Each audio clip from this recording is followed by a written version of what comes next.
Œuvre de Maria Valtorta, tome 4, chapitre 250, intitulé La parabole de la boue qui devient flamme, racontée aux disciples venus avec Isaac. Le sacrifice de Jean d'Andorre. Le 11 août 1945. C'est justement sur les rives du torrent profond que Jésus trouve Isaac avec de nombreux disciples, connus et inconnus.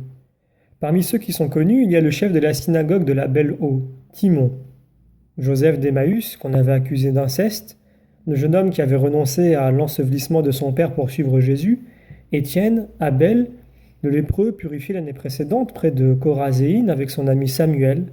Il y a aussi Salomon, le passeur de Jéricho, et encore une foule d'autres personnes que je reconnais, mais dont je ne me rappelle vraiment pas l'endroit où je les ai vus ni les noms. Visages connus, et désormais il y en a tant, tous connus comme visages de disciples, et puis d'autres, conquis par Isaac ou par les disciples eux-mêmes que je viens de nommer, qui suivent le groupe principal en espérant trouver Jésus. La rencontre est affectueuse, joviale et respectueuse. Isaac rayonne de joie de voir le maître et de lui montrer son nouveau troupeau, et comme récompense, il demande une parole de Jésus pour la foule qui l'accompagne. Connais-tu un endroit tranquille où on puisse se réunir? À l'extrémité du golfe. Il y a une plage déserte où se trouvent des cabanes de pêcheurs, vides en cette saison parce que malsaines et aussi parce que la saison de la pêche des poissons pour la saison et pour la salaison est terminée, si bien qu'ils vont en Syro-Phénicie pêcher la pourpre. Beaucoup d'entre eux croient déjà en toi pour t'avoir entendu parler dans les villes du bord de mer, ou pour avoir trouvé les disciples, et ils m'ont cédé leur cabane pour nous y reposer. Nous y revenons après une mission. Il y a en effet beaucoup à faire sur cette côte. Elle est totalement corrompue par bien des choses. Je voudrais arriver jusqu'à la Syrophénicie, et ce serait possible par la mer, car la côte est trop brûlée par le soleil pour la parcourir à pied. Mais je suis berger, pas marin, et parmi ceux-ci, il n'y en a pas un qui sache diriger un bateau à voile. Jésus écoute attentivement, avec un léger sourire. Il est un peu penché, lui qui est si grand, devant le petit berger qui, comme un soldat, rapporte tout à son général. Il répond. Dieu t'aide en raison de ton humilité. Si je suis connu ici, mon disciple, c'est par toi, pas par les autres.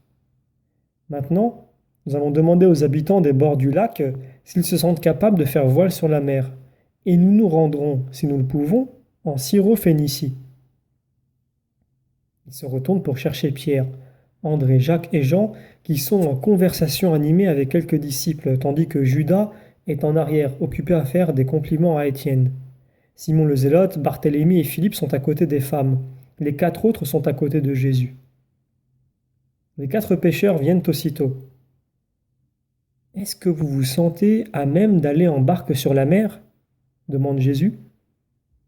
Les 4 hommes se regardent, perplexes.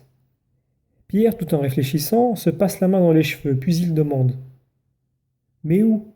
Au grand large? Nous sommes des poissons d'eau douce. Non, le long de la côte jusqu'à Sidon. Je crois que c'est possible.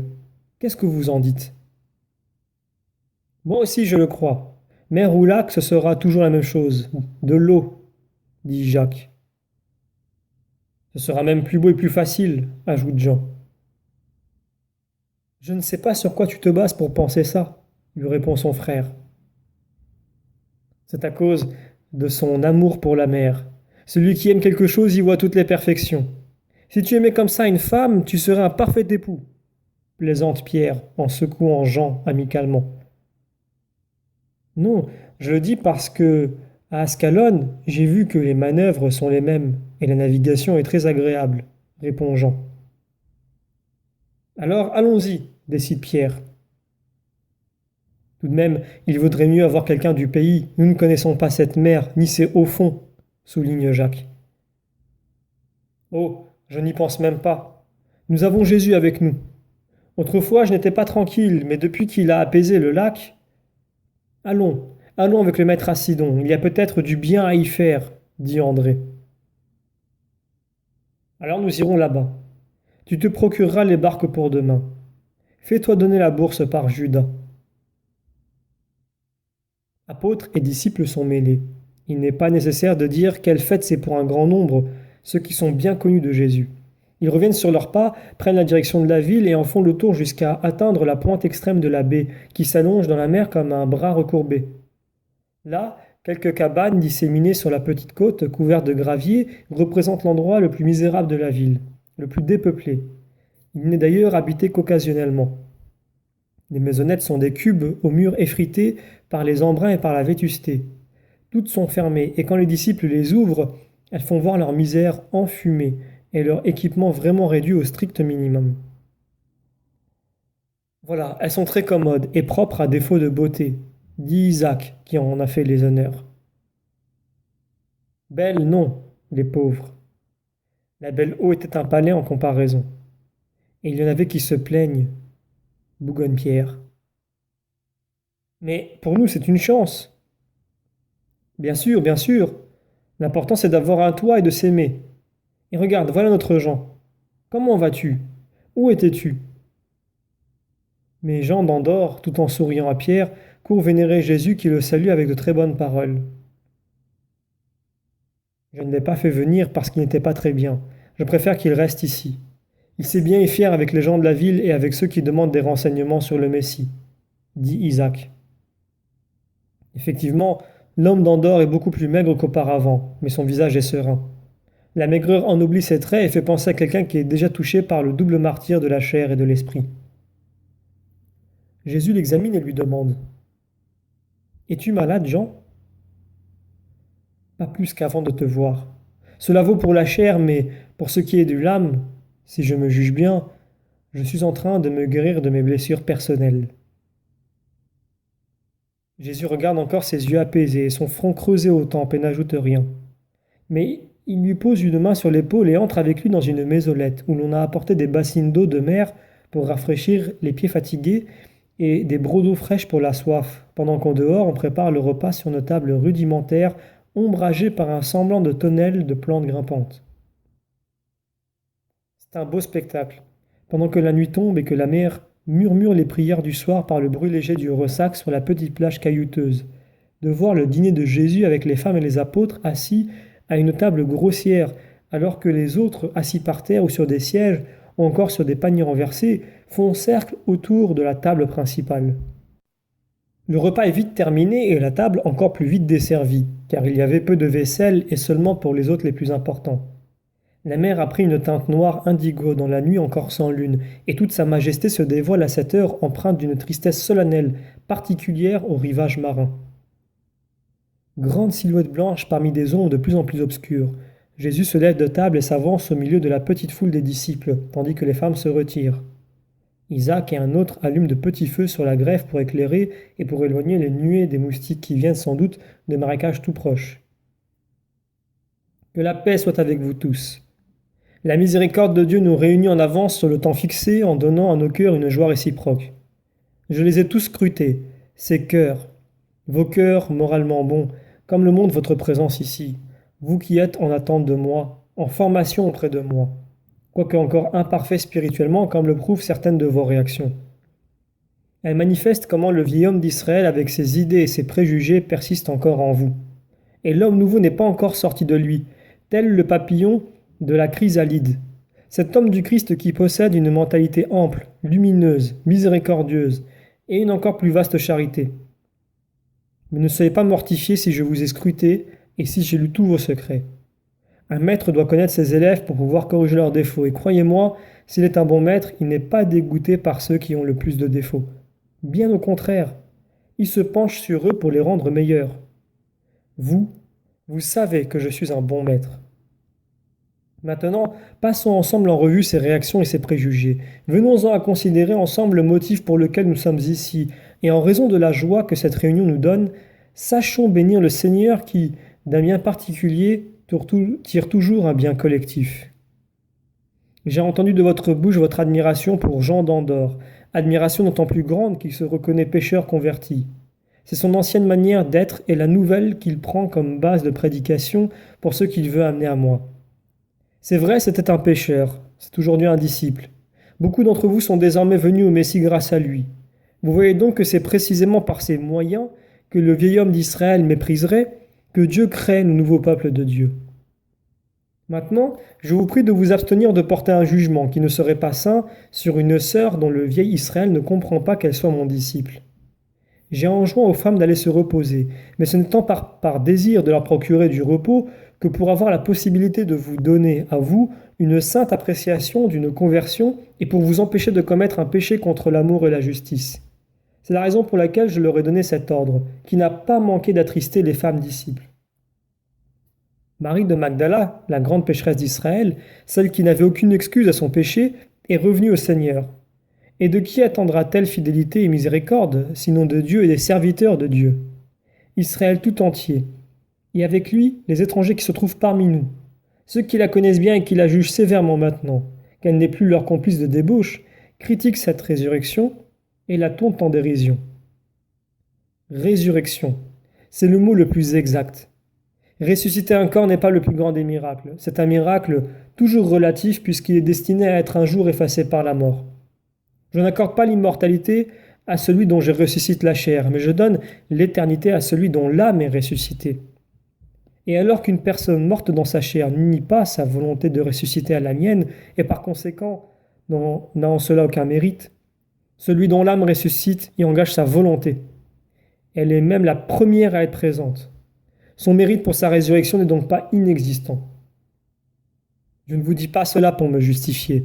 C'est à Dieu seul que je dois rendre compte de mes actes. Mais vous êtes mes disciples. Mes disciples doivent être d'autres Jésus. Il ne doit y avoir en eux aucune ignorance et aucune de ces fautes invétérées à cause desquelles beaucoup de gens ne sont unis à Dieu que de nom. Tout peut produire de bonnes actions, même ce qui paraît en être le moins capable. Quand une matière se présente à la volonté de Dieu, fût-elle la plus inerte, la plus froide, la plus dégoûtante, elle peut devenir mouvement, flamme, beauté pure. Je vous présente une comparaison tirée du livre des Maccabées. Quand Néhémie fut renvoyé par le roi de Perse à Jérusalem, on voulut offrir des sacrifices sur l'autel purifié du temple reconstruit. Néhémie se rappela comment, au moment où ils allaient être faits prisonniers par les Perses, les prêtres préposés au culte de Dieu prirent le feu de l'autel et le cachèrent dans un endroit secret, au fond d'une vallée, dans un puits profond et sec, et le firent si bien et si secrètement que seul savait où était le feu sacré. Néhémie s'en souvenait. C'est pourquoi il envoya les descendants de ces prêtres au lieu où l'on avait porté le feu, y prendre le feu sacré pour allumer le feu du sacrifice. En effet, les prêtres l'avaient dit à leur fils et ceci à leur fils, de sorte que le secret s'était transmis de père en fils. Mais, une fois descendus dans le puits secret, les petits-fils n'y trouvèrent pas de feu, mais une eau épaisse, une vase putride, fétide, pesante, le résidu de tous les égouts encombrés de Jérusalem en ruine. Ils en firent part à Néhémie, mais celui-ci leur enjoignit de prendre de cette boue et de la lui apporter.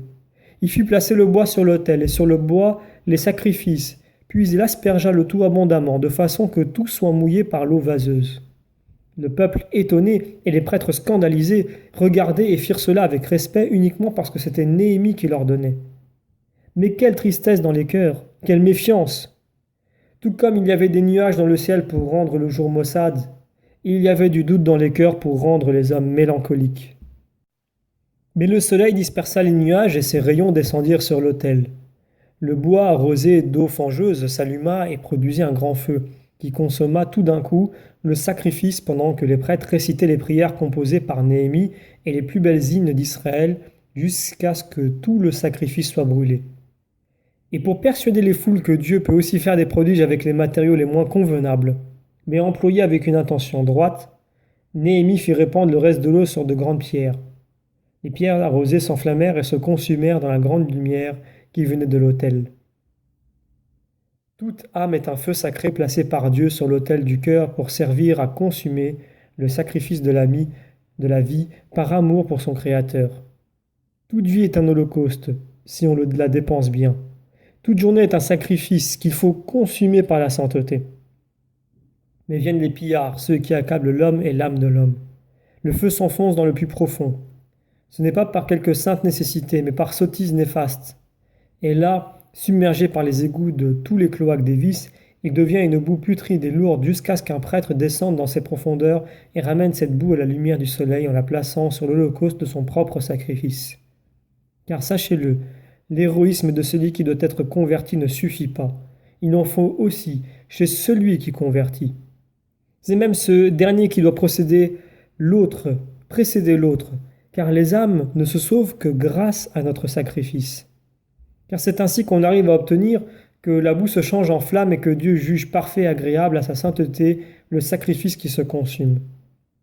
Or, il ne suffit pas, pour persuader le monde, qu'une fange qui s'est repentie soit encore plus ardente qu'un feu ordinaire, même si c'est un feu consacré.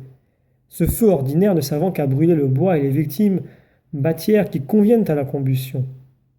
Mais voilà que cette fange repentie devient puissante au point d'allumer et de brûler même les pierres, qui sont incombustibles. Et vous ne vous demandez pas de qui cette fange tient cette propriété? Vous ne le savez pas? Moi, je vous le dis. C'est que dans l'ardeur du repentir, elles se font avec Dieu, flamme avec flamme, flamme qui monte, flamme qui descend, flamme qui s'offre par amour, flamme qui se donne par amour. Étreinte de deux êtres qui s'aiment, se retrouvent, s'unissent en ne faisant qu'un. Or, comme la flamme la plus grande est celle de Dieu, elle déborde, surabonde, pénètre, absorbe. Et la flamme de la fange repentie n'est plus la flamme relative d'une chose créée, mais la flamme infinie de l'incréé, du Très-Haut, du Très-Puissant, de l'infini, de Dieu. Tels sont les grands pécheurs vraiment convertis, totalement convertis, qui se sont généreusement livrés à la conversion sans rien retenir du passé, brûlant d'abord la partie la plus pesante d'eux-mêmes, par la flamme qui s'élève de leur fange, qui sont allés à la rencontre de la grâce et ont été touchés par elle. En vérité, je vous dis qu'en Israël, beaucoup de pierres seront pénétrées par le feu de Dieu pour ces fournaises ardentes qui brûleront toujours plus, jusqu'à consumer la nature humaine et qui continueront de brûler les pierres, les tiédeurs, les incertitudes, les timidités de la terre, du haut de leur trône au ciel. En vrai miroir ardent surnaturel qui rassemble les lumières une et trine pour les faire converger sur l'humanité et l'enflammer de Dieu. Je vous répète que je n'avais pas besoin de justifier mes actes, mais j'ai voulu vous faire entrer dans ma pensée afin qu'elle devienne vôtre, pour aujourd'hui et pour d'autres cas semblables, à l'avenir, quand je ne serai pas avec vous. Qu'une pensée dévoyée, une suspicion pharisaïque, de contaminer Dieu en lui adressant un pécheur repenti ne vous retienne jamais d'accomplir cette œuvre qui est le parfait couronnement de la mission à laquelle je vous destine. Gardez toujours à l'esprit que je ne suis pas venu sauver les saints mais les pécheurs, et imitez-moi, car le disciple n'est pas au-dessus de son maître. Or moi, je ne répugne pas à prendre par la main les rebuts de la terre qui éprouvent le besoin du ciel, qu'il éprouve enfin pour les amener à Dieu avec une grande joie, car c'est là ma mission, et toute conquête est une justification de mon incarnation qui mortifie l'infini. Par conséquent, n'ayez pas répugnance à en faire autant, vous aussi, ô hommes bornés, qui avez tous plus ou moins connu l'imperfection, puisque vous êtes faits de la même nature que vos frères pécheurs, hommes que je choisis comme sauveurs pour que mon œuvre soit continuée dans les siècles des siècles de la terre, comme si je continuais à y vivre, dans une existence séculaire. Et il en sera ainsi, car l'union de mes prêtres sera comme la partie vitale du grand corps de mon Église, dont je serai l'esprit animateur. Autour de cette partie vitale se regrouperont toutes les infinies particules des croyants pour former un corps unique qui tirera son nom de mon nom. Mais si la vitalité manquait dans le groupe sacerdotal, est-ce que ces particules en nombre infini pourraient avoir la vie? En vérité, grâce à ma présence dans ce corps, je pourrais transmettre ma vie jusque dans les particules les plus éloignées, en laissant de côté les citernes et les canalisations obstruées et inutiles qui se refusent à leur service. En effet, la pluie descend là où elle veut et les particules bonnes, capables par elles-mêmes de vouloir la vie, partageraient également ma vie. Mais que serait alors le christianisme? Une proximité d'âmes voisines et pourtant séparées par des canalisations et des citernes, qui ne serait plus un lien qui unit en distribuant à chaque particule le sang vital venu d'un centre unique. Mais il y aurait des murs et des fossés de séparation, à travers lesquels les particules se regarderaient avec une hostilité bien humaine, dans une surnaturelle affliction, en se disant dans leur esprit « Et pourtant nous étions sœurs, et nous nous sentons encore telles malgré notre division. » Une proximité, non pas une fusion, pas un organisme, et c'est avec douleur que mon amour resplendirait sur cette ruine. Allons plus loin. Ne pensez pas que cela s'applique seulement au schisme religieux. Non. Cela s'applique aussi à toutes les âmes qui restent seules parce que les prêtres refusent de les soutenir, de s'en occuper, de les aimer, en contrevenant à leur mission qui est de dire et de faire ce que je dis et ce que je fais, à savoir, venez à moi, tous, et moi, je vous conduirai à Dieu. Allez en paix maintenant, et que Dieu soit avec vous. Les gens se séparent lentement, chacun gagnant la cabane qui doit l'abriter. Jean d'Andorre se lève aussi. Il n'a pas cessé de prendre des notes pendant que Jésus parlait, se faisant rôtir par le feu pour avoir la possibilité de voir ce qu'il écrivait. Mais Jésus l'arrête et lui dit, reste un peu avec ton maître. Et il garde auprès de lui jusqu'à ce que tout soit parti. Marchons jusqu'à ce rocher qui se trouve au bord de l'eau. La lune est de plus en plus haute et l'on voit le chemin. Jean acquiesce sans rien dire. Il s'éloigne à environ 200 mètres des habitations et s'assoit sur un gros rocher. Je ne sais pas s'il s'agit des restes d'un môle ou d'un prolongement d'un écueil qui plonge dans la mer, ou encore de ruines d'une cabane à demi engloutie par les eaux, peut-être une avancée de la côte qui s'est produite au cours des siècles. Je sais que, s'il est possible d'y monter de la petite plage en posant le pied sur des creux et des saillies qui forment des marches, du côté de la mer, la paroi descend pour ainsi dire à pic et plonge dans l'eau glauque. Maintenant d'ailleurs, la marée l'entoure à moitié de vagues qui bouillonnent et frappent légèrement cet obstacle, se retirent en faisant le bruit d'une énorme aspiration, puis se taisent un moment pour revenir encore avec un mouvement et un bruit régulier, fait de gifles, de clapotis et de silence, comme une musique syncopée. Il s'assoit précisément en haut de ce bloc frappé par la mer. La lune trace une voie argentée sur les eaux et donne une teinte bleue sombre à cette mer qui, avant son lever, n'était qu'une vague étendue noirâtre dans le noir de la nuit. Jean, tu ne dis pas à ton maître la raison pour laquelle ton corps souffre. Tu la connais, Seigneur, mais ne dis pas souffre, dis plutôt se consume. C'est plus exact et tu le sais. Tu sais aussi qu'il se consume avec joie. Merci, Seigneur. Je me suis reconnu moi aussi dans la fange qui devient flamme, mais moi je n'aurai pas le temps d'allumer les pierres. Mon Seigneur, je vais bientôt mourir. J'ai trop souffert de la haine du monde et je jubile trop de l'amour de Dieu, mais je ne regrette pas la vie. Ici je pourrais encore pécher, manquer à la mission à laquelle tu nous destines. Par 2 fois déjà j'ai manqué dans ma vie. À ma mission d'enseignant, car je devais savoir et trouver de quoi me former moi-même et je ne me suis pas formé, et à ma mission de mari, car je n'ai pas su former ma femme. C'était logique. Je n'avais pas su me former moi-même et je n'avais pas su savoir la former. Je pourrais manquer aussi à la mission de disciple. Or je ne veux pas te manquer à toi. Que soit donc bénie la mort si elle me conduit là où l'on ne peut plus pécher. Mais si je n'ai pas le sort de disciple enseignant, j'aurai celui de disciple victime, et ce sera celui qui ressemble plus à ton sort. Tu l'as dit ce soir, en se brûlant soi-même en premier. Jean, est-ce un sort que tu subis ou une offrande que tu fais? Une offrande que je fais. Si Dieu ne dédaigne pas la fange qui est devenue feu.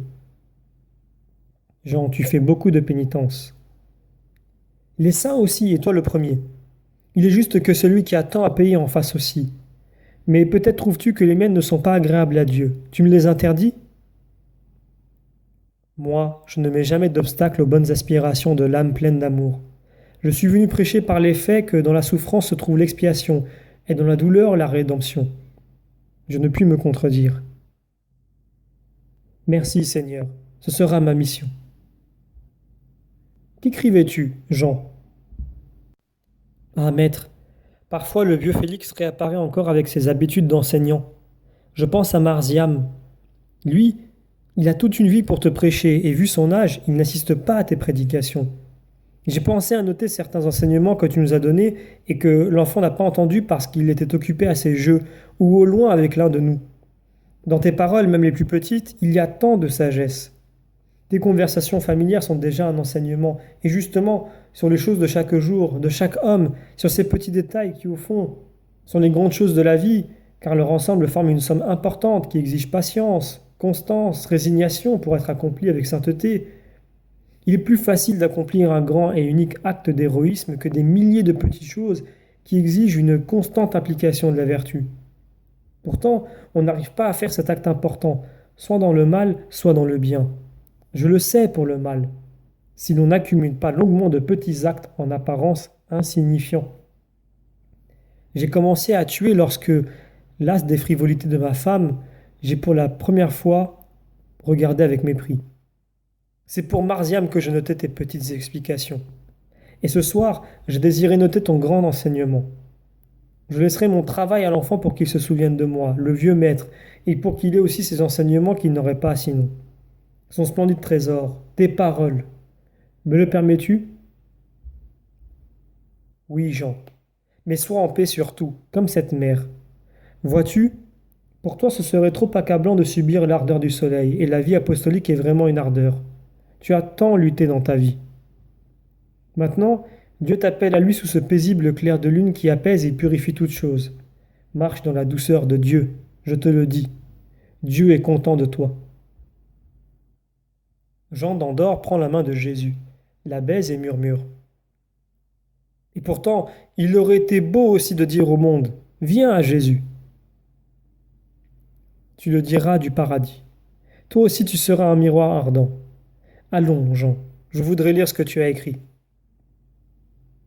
Voici le rouleau, Seigneur, et demain je te donnerai l'autre sur lequel j'ai noté tes autres paroles.